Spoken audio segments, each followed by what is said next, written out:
Hi, it's Andy, and in today's tip I just wanted to show you a couple of little tricks around underlines and strike-throughs. So when you put a bit of text into Adobe InDesign, you can select words within there using the type tool over here. And then up on the bar at the top, because you're on the type tool, you will see type formatting options up there. So here you can see we have an underline option and we also have a strike-through option.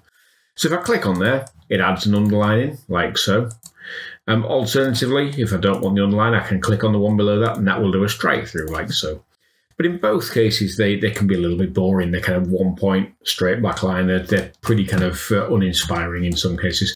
And you might want to do something a bit more creative. So here's an idea of how you can do that. When you're on here and you've applied either your strike through or your underline, just hold down the Alt or Option key and click on this icon that you used again.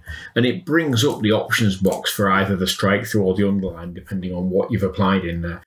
And within here, you can do things like change the weight, for example, and make that line a little thicker. Let's just preview this as we're going. Oh, forgot to select it. Just go back in there, select it. So we'll hold the Alt key, click on there. So in here, you can do things like kind of preview that. You can change the offset in there, for example. You can change the weight if you wanted to, make it thicker or thinner. You can go down here, change the color on there, just make it red. And you could even go in there and change the type of line if you wanted to. You could do, for example, a dashed line. And when you're finished, just click OK. And you've then got your new strike through, or if you've done it as an underline, you've got your new underline there. It's just a nice, quick, easy way of getting to that.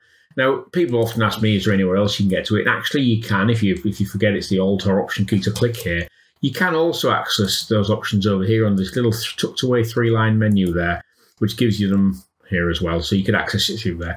But hopefully that's a slightly quicker way of getting into those. And you'll find that works with one or two of the other tools in InDesign as well. So hopefully that's of some use.